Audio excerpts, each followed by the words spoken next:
चलिए, question number 11 है profit and loss से। एक व्यापारी अंकित मूल्य पर 10% छूट देता है, फिर भी वह लागत मूल्य पर 17% का लाभ कमाता है। यदि वह अंकित मूल्य पर वस्तु बेचता तो उसका लाभ प्रतिशत क्या होता? तो देखिए, बोल रहा दुकानदार 10% डिस्काउंट देता है और फिर भी 17% का फायदा मिल रहा है।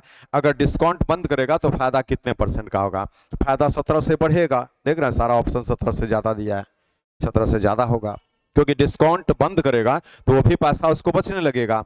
यहां पर हम लोग कैलकुलेशन कैसे करेंगे वो चीज देखिए। इसको बनाने का दो तरीका होता है। एक, आप अंकित मूल्य मान लीजिए x रुपया, इसीलिए सेलिंग प्राइस जो होगा 10% डिस्काउंट देगा तो 90%, तो 9/10 x। लेकिन बोले इतना में बेचने पर भी जो है, अब सीपी हम निकालेंगे, ध्यान दीजिए, 9/10 x में बेचने के बावजूद जो है उसको प्रॉफिट होता है 17% का, और 17% प्रॉफिट का अर्थ होता है 117 बट्टा में 100।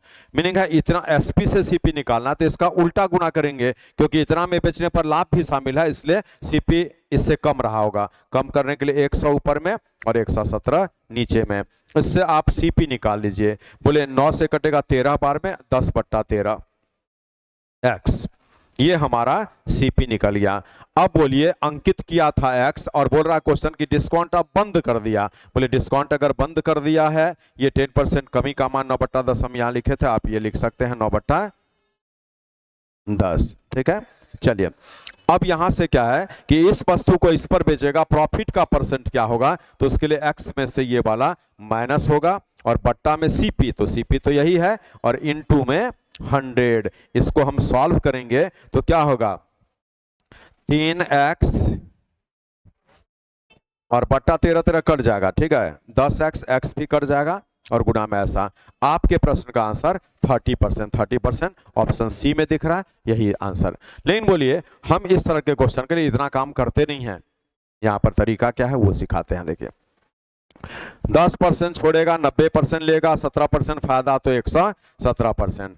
अब हम लोगों को सोचना है कि अगर वो डिस्काउंट बंद करेगा तो फायदा कितने परसेंट का होगा? तो ये सामान इसी पर बिकेगा ना, तो यहां पर 30 बट्टा में 90 और गुना में कितना आ गया? यहां से 90 10 27 होगा यहाँ, ठीक है, तो यहां पर 27 लिख दीजिए और इसी को केवल आप सॉल्व कर लीजिए। बोले इसको जब सॉल्व करेंगे तो यहां पर आपका 9 या 27 30%, ये आपके प्रश्न का आंसर। ये सीखना है ऐसा क्वेश्चन। कब 10% छूट देकर 17% का फायदा मिल रहा है, तो वस्तु के मूल्य को कितना प्रतिशत बढ़ाकर लिखा था, एक क्वेश्चन। या इसी को दूसरे भाषा में कि 10% छूट देकर 17% फायदा मिल रहा है, डिस्काउंट बंद करेगा तो फायदा कितने परसेंट का होगा। दोनों क्वेश्चन का सेंस एक ही है। चलिए 12 नंबर को देखिए। एक विक्रेता एक वस्तु की कीमत उत्पादन लागत से 40% अधिक निर्धारित करता है और 20% का छूट देता है और उसे 48 रुपए का लाभ प्राप्त होता है। बोलिए यहां पर फिल करिए कि 40% बढ़ाकर लिख दिया, अब 20% का डिस्काउंट दे दिया, ठीक है, तो यहां पर अगर देखा जाए तो फाइनली उसको क्या मिला वो निकल जाएगा। इसको गौर से देखिए तो +20 है और ये -8 है, तो ये प्लस में 12 आ गया। मीनिंग है उसको 12% का लाभ मिलेगा। बोले आपका कंसेप्ट कर रहा है कि 12% का लाभ मिलेगा और क्वेश्चन बोल रहा है कि लाभ मिलता है उसको 48 रुपये का, इसलिए 12% बराबर 48 से हम 100% का मान निकालेंगे तो ये कट क्या गया? 400 रुपया। ये 400 रुपया आपके प्रश्न का आंसर हो गया। लागत मूल्य इसी से आपको निकल जाता है। ये इस प्रश्न का फाइनल आंसर हो गया। ठीक है, चलिए 40% बढ़ाया और 20% छोड़ा है, तो आप इस तरीके से निकालिए कितना परसेंट का लाभ मिला। तो 12% का लाभ, ये 12% का लाभ दिखा रहा है, उसके अनुसार कैलकुलेशन कर सकते हैं। एक रास्ता इसी में और होता है कि वस्तु का मूल्य 40% बढ़ा दिया तो बोले उसका वृद्धि में मान लिख दीजिए, फिर बोल रहा है 20% छोड़ा 80% उसका मान लिख दीजिए और गुना में 100 कर लीजिए। 25 से कटा है 4 बार में, ठीक है, और यहां से इसको कैलकुलेट किया 112% रिसीविंग होगा तो 12% का लाभ मिलेगा। और क्वेश्चन बोल रहा है कि 48 रुपये का लाभ मिला है, तो ये दोनों शब्द में बराबर लिखाएगा और इसी से 100% का मान निकालेंगे तो यहां पर कैंसिल होकर के 400 रुपया इस प्रश्न का आंसर होगा। तो लिखने का ये भी तरीका है, आप इस तरीके से भी बना सकते हैं। चलिए 13 नंबर को देखिए। बोला कि किसी व्यक्ति ने एक घड़ी 10% की छूट पर खरीदी और यदि वह उसे 20% के छूट पर खरीदता तो उसे उस घड़ी में 125 रुपया कम लगता। बोलिए 10% का डिस्काउंट ऑलरेडी मिला था, फिल करिएगा, 10% का डिस्काउंट मिला था। नहीं बोला अगर 20% का डिस्काउंट मिलता तो यहाँ पे फर्क होता 10%, मैंने उसको 10% और बच जाता। वही बोल रहा कि 125 रुपया बच जाता, तो ये बराबर 125 और इससे 100% का मान निकालेंगे तो 1250 रुपया आपके प्रश्न का आंसर जो ऑप्शन बी में दिख रहा है। ओके, चलिए 14 नंबर देखिए। बोलता है कि एक रेफ्रिजरेटर और टेलीविजन, ठीक है, ये रेफ्रिजरेटर और ये आपका टीवी हो गया, ऐसे के मूल्य में 5:3 का अनुपात है। ऐसा बहुत पुराना क्वेश्चन है, बहुत बार पूछा जा चुका है एग्जाम में, ठीक है। यदि रेफ्रिजरेटर का कीमत फ्रिज टीवी से 5500 ज्यादा है, बोलिए यहाँ 2 इकाई ज्यादा, हकीकत में 5500 रुपया ज्यादा, एक इकाई का मान 2750 रुपया। और अब क्वेश्चन बोला रेफ्रिजरेटर का कीमत मैंने कहा 5 इकाई का मान निकालना, 0 5 5 25, 135 और 2 137, आपका 13,750 रुपया आंसर हो गया फ्रिज का कीमत, रेफ्रिजरेटर का कीमत।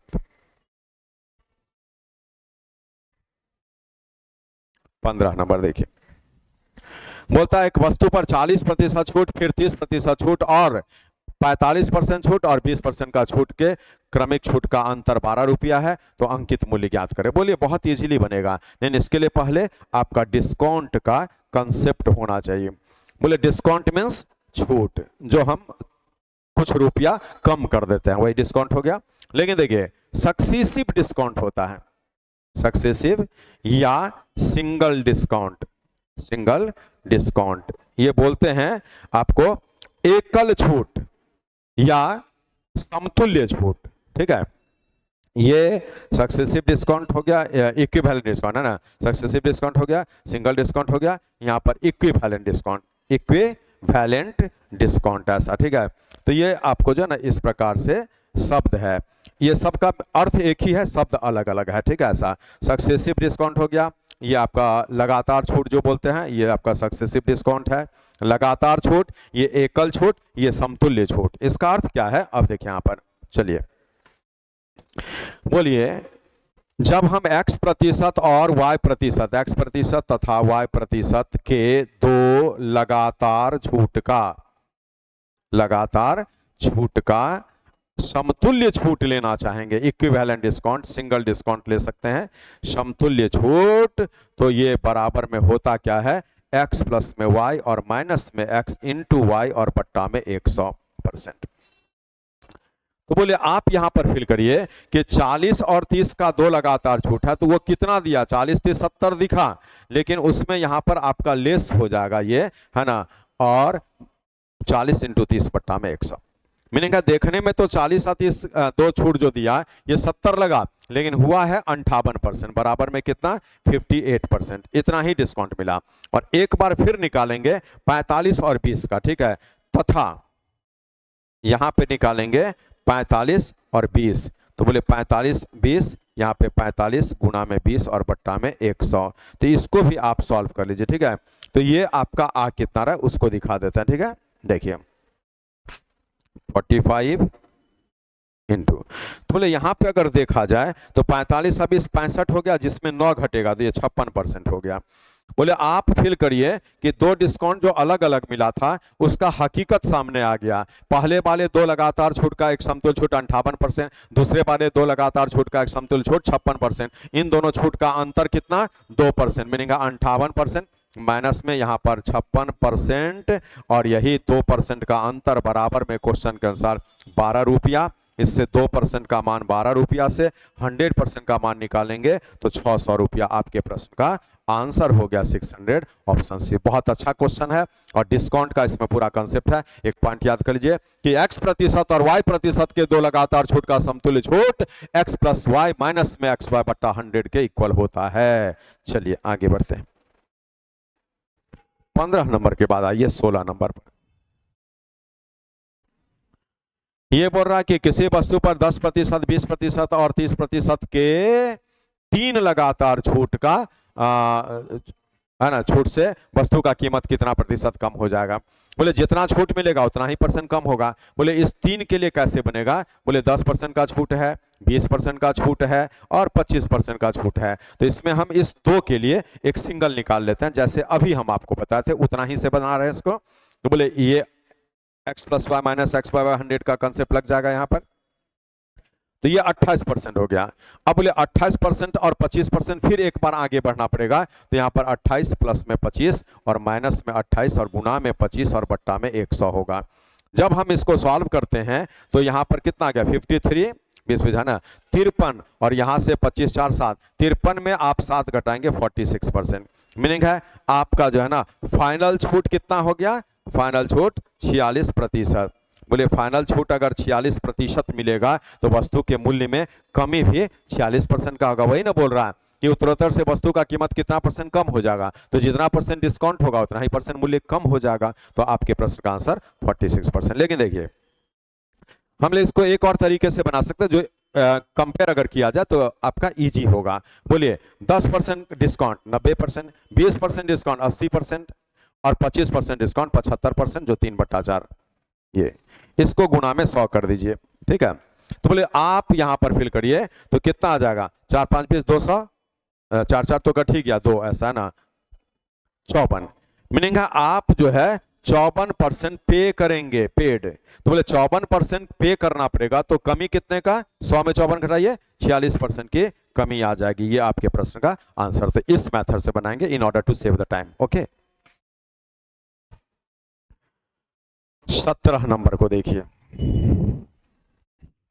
बोलता है क्वेश्चन की एक वस्तु का अंकित मूल्य 900 रुपया है। फिल करिए, एक वस्तु का अंकित मूल्य 900 रुपया है और वह 20%, 10% के 2 क्रमिक छूट के साथ मिलता है। वस्तु का विक्रय मूल्य क्या है? सबसे अच्छा मेथड ऐसे प्रश्न के लिए 900 लिखिए, अब 20% छोड़ा 80% लिया, फिर 10% छोड़ा 90% लिया। ये आपके प्रश्न का सीधा आंसर देगा, जिसमें कि 5 से 18 बार में कट गया। 18 × 4 72 को 9 से गुना करेंगे, 9 दूना 18, 63 1 64। आपके प्रश्न का आंसर 648 रुपया। इसको बनाने के लिए हम इससे बना सकते हैं कि इन दोनों का एक सिंगल निकालेंगे तो 28 आएगा, है ना। ऐसे 28% का डिस्काउंट मिलेगा। 28% डिस्काउंट जब मिलेगा तो हम 900 रुपये का 72% पे करेंगे और 72% इसको निकाला जाएगा। तो आपका जो है 9 दूना 18, 63 1 64। मीनिंग है बनाने के लिए हम इस तरीके से भी बना सकते हैं, लेकिन यही ज्यादा अच्छा रहेगा जो पहले बताया गया। 18 बोलता है दो वस्तु में से प्रत्येक का विक्रय मूल्य क्रय मूल्य 6,000 है। बोले दो वस्तु में से प्रत्येक का क्रय मूल्य 6,000 रुपया, एक को 10% लाभ पर, दूसरे को 10% हानि पर बेचा गया। पूरे सौदे में क्या प्राप्त होगा? बहुत इंपॉर्टेंट क्वेश्चन, बहुत इजी क्वेश्चन, और ये इस प्रश्न का आंसर होता है। लेकिन इस क्वेश्चन को बारीकी से आपको समझना पड़ेगा, क्योंकि इसमें 2 तरह का क्वेश्चन होता है। और जब कोई एक तरीके से दिखे लेकिन उसमें इंटरनली 2 तरह का चीज होता है, तो वैसे क्वेश्चन को अच्छे से पढ़ना पड़ता है, बाइफरकेट करके। मीनिंग है बारीकी से आखिर नॉमिनल क्या फर्क होता है। जैसे देखिए, बोले सीपी बराबर सीपी बोलेगा, सीपी बराबर सीपी, ठीक है ऐसे। अब बोले सीपी बराबर सीपी बोलकर वो करता क्या है वो चीज, ऐसे रुकिए इसको फ्रेश कर लीजिए। बोलिए सीपी बराबर सीपी बोलता है, ठीक है ऐसे, सीपी बराबर सीपी बोल रहा है ना कि दोनों का क्रय मूल्य बराबर है। एक को x% लाभ पर प्रॉफिट और एक को उतने ही % लॉस पर, x% लॉस। तो इसमें जो रिजल्ट होगा वो सीधा होगा no profit no loss, no profit no loss. Note कर लीजिए जल्दी से। ऐसा क्या बोले कि जब 2 वस्तु में से प्रत्येक का क्रय मूल्य बराबर होगा, एक को जितने % फायदे पर बेचा जाएगा, दूसरे को उतने ही % घाटे पर बेचा जाए, तो कोई फायदा घाटा नहीं होगा। Your answer must be only no profit no loss. चलिए ऐसा क्यों होता है? Must be seen by us, देख भी लिया जाए। कैसे देखिए, बोले 6,000 रुपया सीपी है, फिर 6,000 रुपया सीपी है, लेकिन आप इसको बेचते हैं 10% लाभ पर, तो 110% और परसेंट से 2 जीरो कट गया, तो आपको बेच कर आता है 6,600 रुपया। ये एसपी हो गया। और बोलिए यहाँ 10% घाटे पर बेचेंगे तो 90% मिलेगा, ये आपका 90%, परसेंट से 2 जीरो कट गया, ये 5400 रुपया हो गया। बोले जब हम बेचे हैं तो यहाँ पर आपका 12,000 रुपया टोटल एसपी हो गया। ये क्या है? बेच करके टोटल पैसा 12,000 रुपया आया है। बोले इसको अगर जोड़ा जाए तो ये 12,000 रुपया यहाँ पर जो दिख रहा है ये क्या है, आपका टोटल कॉस्ट प्राइस है। बोले जब सीपी और एसपी बराबर हो जाए, टोटल सीपी बराबर में टोटल एसपी, तो इसी को हम बोलते हैं नो प्रॉफिट नो लॉस। ऐसा ये आपके प्रश्न का आंसर हो गया। ओके चलिए, लेकिन हम लोगों को इस क्वेश्चन को बनाना तो था नहीं, दूसरा रास्ता है। बोले 6,000 रुपया का सामान ये सीपी है, अगर 10% फायदे पर बिका तो प्रॉफिट निकाल लीजिए, 600 रुपये का प्रॉफिट हुआ। लेकिन दूसरा सामान 6,000 रुपये का जो था ये 10% घाटे पर बिका है, तो 10% लॉस से आप इसको कैलकुलेट करिए तो 600 का लॉस। बोले आपको जितने का फायदा मिला था उतने का ही घाटा मिला। अर्थ क्या है, रोड पे 500 रुपया की बहुत खुश हो गए, घर पे आए तो हमारा भी पॉकेट में जो 500 था वो कोई ले लिया, तो बोले 500 मिला और मेरा अपना 500 चला गया, तो बैलेंस हो गया। मैंने कहा नो प्रॉफिट नो लॉस हो गया। वही बात हो रहा है यहाँ पर, इसीलिए रिजल्ट हम लिखेंगे नो प्रॉफिट नो लॉस। लेकिन देखिए इस क्वेश्चन में ये कम बार पूछा जाता है, ऐसा नहीं बोला नहीं है ना, पूछता है लेकिन कम बार। नहीं, इसी का एक दूसरा है जिसमें कि क्रय मूल्य बराबर नहीं देकर विक्रय मूल्य बराबर देता है, और वो क्वेश्चन ज्यादा बार पूछता है, और उसमें लॉस ही होता है। उसमें लॉस दो तरीके से पूछता है, एक रुपीज में पूछता है और एक परसेंटेज में पूछता है। उस क्वेश्चन में दो तरीके से बात आपसे किया जाएगा। देखिए 19 नंबर को देखिए, एक व्यक्ति 12 रुपया प्रति पाइप की दर से, देख रहे हैं 12 रुपया प्रति पाइप की दर से 2 पाइप बेचता है। एक पर 20% का लाभ, दूसरे पर 20% की हानि। बोले 12 रुपया प्रति पाइप विक्रय मूल्य है ना, तो बोले एसपी बराबर एसपी है, 12 रुपया इसका भी 12 रुपया इसका भी। लेकिन यहां पर बोल रहा है कि 20% प्रॉफिट लेगा और यहां पर 20% लॉस लेगा। तो इस कंडीशन में जो रिजल्ट आएगा ना वो लॉस ही होता है, और वो एक्स स्क्वायर बाय 100 से निकलता है। मीनिंग है आपको हम दिखा रहे हैं पहले बना करके, तो यहाँ पर 4% का लॉस निकल जाएगा। तो 4% का लॉस है ना, 4% का लॉस निकलेगा, ठीक है, इतना परसेंट लॉस। ऐसा बोले 4% का हानि अगर मिलेगा तो एक क्वेश्चन तो बन गया आपका सीधे कि कितने परसेंट का लॉस मिलेगा, ये ज्यादा बार पूछेगा। और 4% लॉस का अर्थ होता है 96%, जो 96/100 काटेंगे 4 से 24/25, 4% लॉस का अर्थ। मीनिंग है हम यहाँ पे 12 24 रुपया टोटल एसपी है, ये टोटल एसपी, एसपी से सीपी उल्टा गुना करके निकलेगा तो 25/24 होगा। मीनिंग है ये कट के आपका टोटल सीपी निकला। बोलिए 25 रुपया में खरीदे थे दोनों सामान मिला करके, और यहाँ पर 24 में बेचा गया, तो 1 रुपये का घाटा हो गया, 1 रुपये की हानि। आपके प्रश्न का आंसर होगा 1 रुपये का लॉस। ऐसा, तो ये बहुत अच्छा क्वेश्चन है। यहां पर ध्यान देना है कि जब विक्रय मूल्य बराबर होगा और लाभ हानि का प्रतिशत बराबर होगा तो नो प्रॉफिट नो लॉस नहीं होगा, वो आंसर गलत हो जाएगा। यहां निकलेगा लॉस ही, और कितने परसेंट का, तो आपका एक्स स्क्वायर बाय 100% का। तो इसका ट्रिक क्या कहता है वो आपको हम यहां पर दिखाते हैं। देखिए अगर SP must be equal to SP करके X% प्रॉफिट और X% घाटे पर वस्तु को बेचा जाता है, तो इसका जो रिजल्ट होता है वो नोट कर लीजिए जल्दी से। रिजल्ट जो आएगा वो एक्स स्क्वायर बाय 100% का लॉस होगा, LOSS। ऐसा, ये आप जरूर नोट कर लीजिए। ऐसा, अब ध्यान आपको देना है, जल्दीबाजी में गलत ना हो कि ये ट्रिक उसमें ना लग जाए वो ट्रिक इसमें ना लग जाए। सीपी बराबर होगा लाभ हानि का percent, no profit no loss. SP बराबर होगा लाभ हानि का परसेंट बराबर होगा लॉस ही होगा, कितने परसेंट का, एक्स स्क्वायर बाय 100% का। ये इसमें दो क्वेश्चन, कभी कभार परसेंट तक ही पूछेगा और कभी कभार कितने रुपीस का लॉस है ये पूछेगा। चलिए 20 नंबर को देखते हैं। अब फिर यहां क्वेश्चन आपसे क्या बोला, देखिए बोला एक घर और एक दुकान प्रत्येक को 1 लाख रुपए में बेचा गया। 1 लाख 1 लाख तो 2 लाख। मकान पर 20% की हानि, दुकान पर 20% का लाभ। बोलिए इसमें तो लॉस ही होगा, कितने परसेंट का, जल्दी से बोलिए। तो आपका एक्स स्क्वायर बाय में 100। मीनिंग है यहां पर हम निकाल लिए कि 4% का लॉस होगा, और 4% लॉस का अर्थ होता है 24/25। ये बोले 1 लाख 1 लाख से आपका 2 लाख रुपया टोटल एसपी, इसमें उल्टा गुना करेंगे, एसपी में उल्टा गुना करेंगे, सीपी निकलेगा, ये 25/12 निकल गया टोटल सीपी। अब यहां से देखना है कि ये लॉस कितने रुपये का हुआ है, ठीक है, लॉस ऑफ रुपीज। ऐसा बोले इसमें से ये घटेगा, माने इतना और माइनस में 2, ऐसा है ना, इसमें से ये घटेगा। बोले इसमें ये घटेगा तो 12 दूना 24, 1/12, और ये लाख में था इसीलिए हम आंसर दे दिए कि 1/12 लाख रुपये का हानि हो जाएगा, जो ऑप्शन सी में दिख रहा है। आप खुद बना सकते हैं, अब तो कंसेप्ट दे दिया गया है। चलिए 21। बोला एक पुस्तक विक्रेता एक किताब 10% हानि पर बेचता है, यदि वह किताब को 108 रुपया अधिक मूल्य पर बेचता तो 10% का लाभ होता। बोलिए 10% की हानि अगर 10% के लाभ में बदल जाए, 10% का लाभ हानि आपको 10% के लाभ में बदला तो परिवर्तन कितने परसेंट का है, तो 10 और 10 जोड़कर यहां पर 20% का चेंज आ गया। मैंने ये परिवर्तन 20% का जो है वो रुपया में 108 के बराबर है, इसलिए हम इससे 100% का मान निकालेंगे। 540 रुपया इस प्रश्न का आंसर हो जाएगा। आप देख सकते हैं ऑप्शन में यहां पर दिख रहा है, आंसर कर दीजिए। चलिए इसको बोलते हैं चेंज बराबर चेंज, है ना, परसेंटेज में जो चेंज है वही रुपीज में चेंज के इक्वल होगा। चलिए अगला प्रश्न। बोला एक व्यापारी एक वस्तु को 10% लाभ पर बेचता है, यदि वह 10% कम मूल्य पर खरीदता, 2 रुपया कम में बेचता तो इतने % का लाभ होता है। ये तो बहुत इंपॉर्टेंट क्वेश्चन है।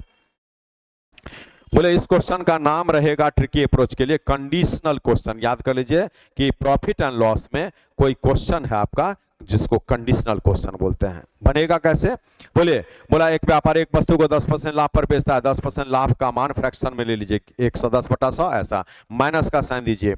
यदि वह 10% कम में खरीदता तो 90% ऐसा, इनटू यहाँ पे 16.2/3% का लाभ होता जो 7/6 होगा। हम आपको रफ दिखा देंगे और बराबर में 2 रुपया। इसी को आगे बढ़ाना है, ठीक है। आप यहाँ पर कट रहा है, काट भी सकते हैं, नहीं भी काटे कोई दिक्कत नहीं है। बोले यहाँ पर एलसीएम कितना 60, ये आपका 66 हो गया और यहाँ पर 63 हो गया, बराबर में 2। यहाँ पर 1 इकाई का मान 20 दूना 40, तो आपके प्रश्न का आंसर 40 रुपया यहाँ पर दिख रहा है, जो इसका फाइनल आंसर आ चुका है ऑप्शन सी। ये इस तरीके से आपको देखना। बोले ये 7/6 कैसे लगा? 16.2/3% का अपना मान आपको 50/3% जो 301/6, लेकिन जब इसको हम लाभ में ले जाएंगे तो 16.2/3% जो है ये 116.2/3% हो जाता है। इसको जब सॉल्व करते हैं तो आपका 350 और बट्टा में 300, और यही जब हम काटेंगे तो ये 7/6 होता है। ये ऐसे डायरेक्ट जो बोलते हैं ना 20% वृद्धि में मान तो 120%, 16.2/3% वृद्धि में तो 116.2/3, उसी को सॉल्व किया तो 7। कैसे लिखना है? 10% लाभ का मान माइनस का साइन दीजिएगा, 10% कमी का मान इनटू का साइन दीजिएगा, रुपये छोड़ दीजिएगा, ये आपका इसका मान दीजिएगा बराबर रुपये। यहाँ पर एक चीज और आपको सिखा दिया जाए, इस जगह पर आपके कैलकुलेशन में नेगेटिव भी आएगा। जब ये ट्रिक लगाएंगे ना तो नेगेटिव रिजल्ट आएगा, लेकिन नेगेटिव आएगा तो घबराइएगा नहीं कि क्या हो गया। नेगेटिव साइन छोड़ दीजिएगा, आंसर लगेगा बिल्कुल राइट होगा। नेगेटिव सिर्फ इसलिए आ रहा है कि हम समय बचाने के क्रम में कौन बड़ा कौन छोटा ये नहीं देख रहे हैं, दैट्स व्हाई नेगेटिव में कम, है ना।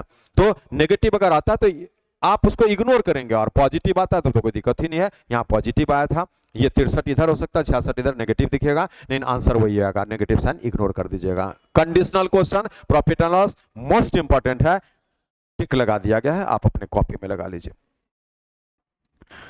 चलिए 23 नंबर पर आते हैं।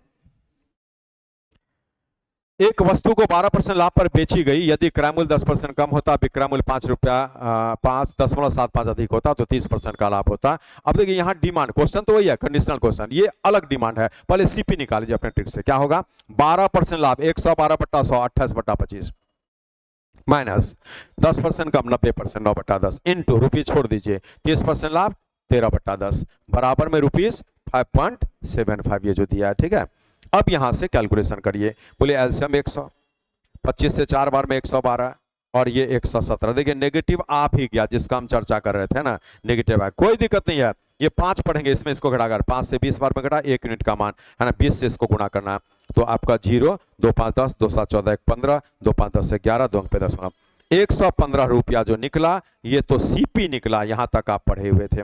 अगर सीपी ही पूछता तो ये आंसर होता, लेकिन बोलता है 20% लाभ कमाने के लिए वस्तु का विक्रय मूल्य क्या होगा? बोले 20% लाभ का मान 6/5, अब 5 से कटेगा 23 बार में, 5 दूना 10 ऐसा, 6 138 हो जाएगा, जो आपके प्रश्न का आंसर हो जाएगा, ठीक है। 138 रुपया। सीपी से एसपी प्राप्त करते समय फ्रैक्शनल मान का सीधा गुणा होता है, और वही सीधा गुणा किया है। कंडीशनल क्वेश्चन सीपी तक का ट्रिक है, आगे एसपी पूछा था, एक लाइन बढ़ गए। चलिए 24 नंबर क्या कहता है, देखिए बोलता है एक व्यक्ति ने 36,000 रुपये, एक व्यक्ति ने क्या बोला? 36,000 रुपये में एक जमीन खरीदी, उसमें से 2/5 भाग को 25% लाभ पर बेच दिया। बोले आप 2/5 भाग अगर बेच दिए हैं तो बचा हुआ जमीन है 3/5, इन दोनों का अंतर 3, नीचे में 5, ये कट गया। मीनिंग है आप काम कैसे कर रहे हैं, तो 2 हिस्सा बेच दिए, 3 हिस्सा बचा हुआ है। 2 हिस्सा को बेचे 25% लाभ पर, तो 25% लाभ पर, तो 25 दूना 50, मीनिंग है आपको यहां पर 50% का लाभ आ चुका है। 25 × 2 से 50% लाभ आया।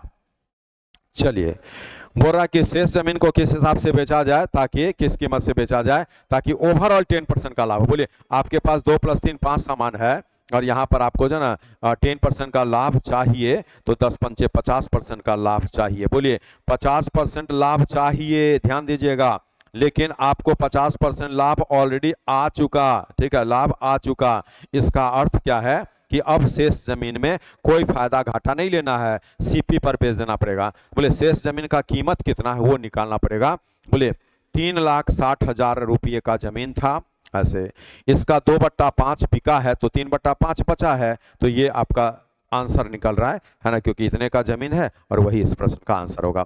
5 से 72 होगा 216, ये आपके प्रश्न का फाइनल आंसर हो गया, जो ऑप्शन इसमें देख रहे हैं। हम क्या किए हैं, 2/5 बेचा, बच गया रिमेनिंग 3/5, 5 कट गया, 2 3 ऐसा है। बोले ये जमीन 25% फायदे पर ईच बेचा गया, तो 25 दूना 50% फायदा तो आ गया। टारगेट था 2 और 3 5 × 10 से 50% फायदे का, तो जितना टारगेट था उतना अगर रिकवर हो गया तो बाकी बिजनेस जो हम करेंगे उसमें कोई फायदा घाटा नहीं लेंगे। इसीलिए हमारे पास 3 सामान अभी जो बचा है उसका जो भी क्रय मूल्य होगा उसी पर उसको बेच देना पड़ेगा। तो क्रय मूल्य निकाले हैं इसका 3/5 से, तो 2,16,000, मैंने कहा इसको 2,16,000 है ना, 1 0 और हो जाएगा यहाँ पर, तो 2,16,000 में इसको सेल कर दिया जाएगा। चलिए आप घर पे एक्स मान के बना करके देखिएगा, बनेगा उससे, लेकिन हम कंपटीशन के व्यू से आपको जो है टारगेट बैच लेकर के बता रहे हैं, तो आप इसी प्रकार से बनाएंगे। चलिए, बोला एक डीलर अपने वस्तु के 3/4 भाग को 20% लाभ पर बेचता है और बचे हुए भाग को लागत मूल्य पर बेचता है। बोलिए 3/4 को अगर 20% लाभ पर बेचा है तो आपका 4 5 20 5 या 15% प्रॉफिट उसको आएगा। ये फाइनल आंसर हो गया, क्योंकि शेष भाग को तो वो क्रय मूल्य पर बेच दिया है, इसलिए आपको आगे में न तो फायदा होगा न तो घाटा होगा, इतना जल्दी क्वेश्चन बनेगा। लेकिन इसमें क्वेश्चन एक और आता है कि शेष भाग को 10% घाटे पर बेच दिया, तो 3/4 का शेष 1/4 इंटू में 10% घाटा, तो 2.5% घाटा, और यहाँ 15% फायदा, तो 15% फायदे में 2.5% घाटा घटेगा, तो 12.5% फायदा फाइनल आंसर होगा, अगर वो ऐसा बात बोलता। आज हम सेकंड पार्ट का कोई कैलकुलेशन नहीं किए, क्यों? क्योंकि सेकंड पार्ट में तो क्रय मूल्य पर बेचा है, तो 3/4 का जो बचा हुआ हिस्सा 1/4 है, उसमें न तो फायदा होगा न तो घाटा होगा। फायदा घाटा तो इसी जगह हुआ है, तो 3/4 को 20% फायदे पर बेचा, कैलकुलेट कर दीजिए 15% लाभ। चलिए बस आज के क्लास में हम लोग यहीं तक रहते हैं। ये 25 नंबर क्वेश्चन हमारा हो चुका है प्रॉफिट एंड लॉस का, ये आपका सेकंड क्लास। फिर हम आगे बढ़ेंगे प्रॉफिट एंड लॉस को लेकर के, जो इसका रिमेनिंग क्वेश्चंस होगा, जो इंपॉर्टेंट क्वेश्चंस होगा वो आपको कराया जाता है। Thank you.